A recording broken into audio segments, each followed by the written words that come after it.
Welcome to the AFR Saints channel, where we provide you daily content on your favorite team, the New Orleans Saints. Do us a favor and hit that subscribe button. Be sure to leave your comments below and smash that like button. Who dat?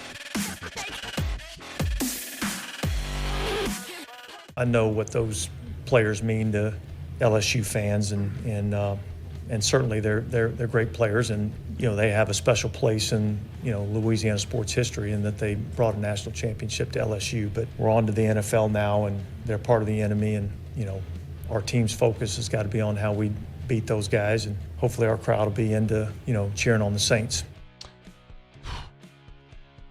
Do you know how disconcerting it is that the head coach of the New Orleans Saints has to stand at a press conference on Monday and answer questions about whether his home crowd is actually going to be an advantage or if they're going to be partial to the opponent? Months ago, when we learned the Saints were going to play a game in London, it was initially reported that the Saints were going to play the Bengals. And I told you then I was thrilled with that decision because of what I fear is going to happen on Sunday in the Dome. If the Saints-Bengals were in London, that's essentially a neutral site for both teams either way.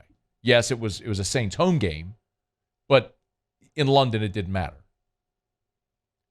That game, Sunday, being in the Superdome, I know what's going to happen. I know what's going to happen.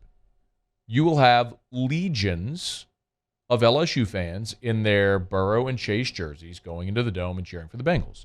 And it is going to limit, if not altogether neutralize, what is one of the best home field advantages in the NFL. And I hate it. I'm going to be disgusted by it. I want only good things for Joe Burrow and Jamarr Chase, but I am not a Cincinnati Bengals fan. I've never been and never will be. I'm a New Orleans Saints fan and have been since literally the day I was born. I was indoctrinated into it for my entire life, and there was no misgivings at all about my allegiance in this ballgame. I do not. I hope that the New Orleans Saints beat the Bengals 100-0. If you told me right now that Joe Burrow would have no passing yards and the Saints would win 100-0, I would take it in a heartbeat. And I just know that's not how everybody feels.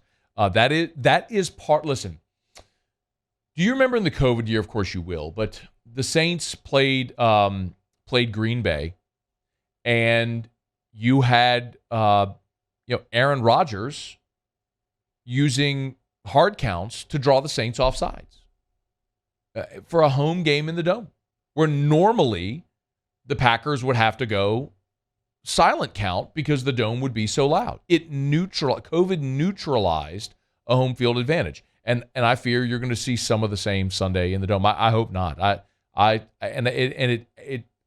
There was a stretch in the NFL when Breeze and Peyton were going so good, where the Saints were nearly unbeatable in that building. That has been tempered here in the last several years of the Saints' true home field advantage in the Dome. But you would always rather play in your own building than in somebody else's.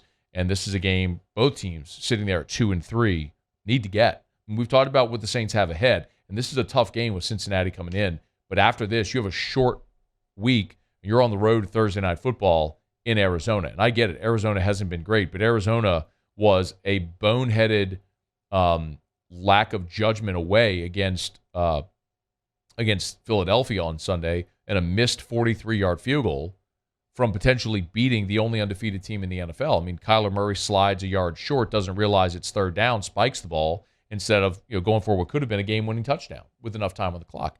I mean, it was a mismanaged endgame scenario, but my point is Arizona's capable. It's still the NFL. So going on the road on a short week, I'm allergic to that as it is. I hate you see the numbers of what it's like for the home team going or for the visiting team on a short week, because you play on Sunday, you get treatment on Monday, you try to install a game plan Tuesday, you travel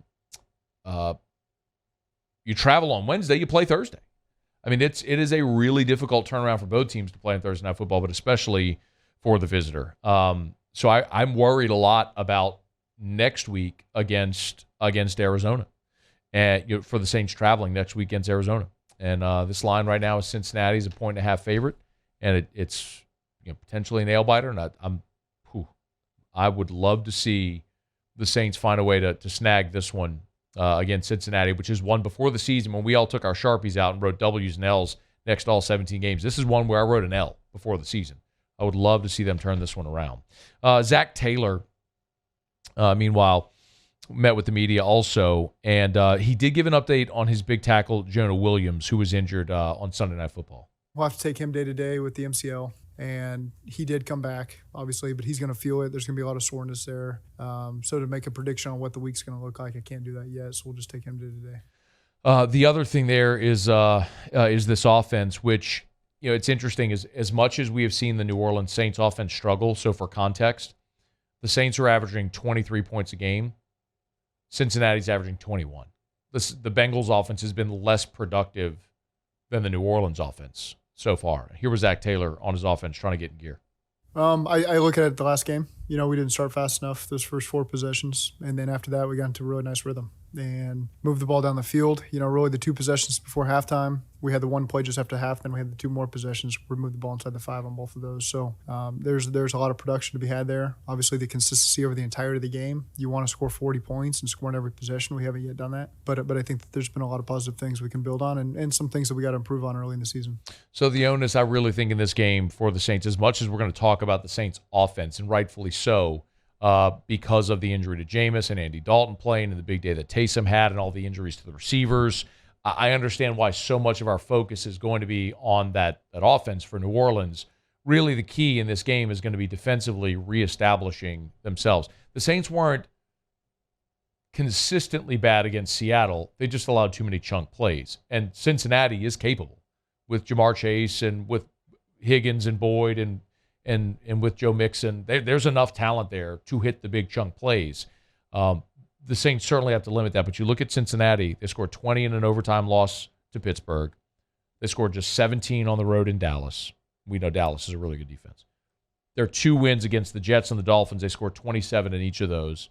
And then they lost on Sunday night at Baltimore, scoring just 17 points. So, they scored 17 on the road in Dallas. They scored 27 on the road at the Jets and 17 on the road at Baltimore.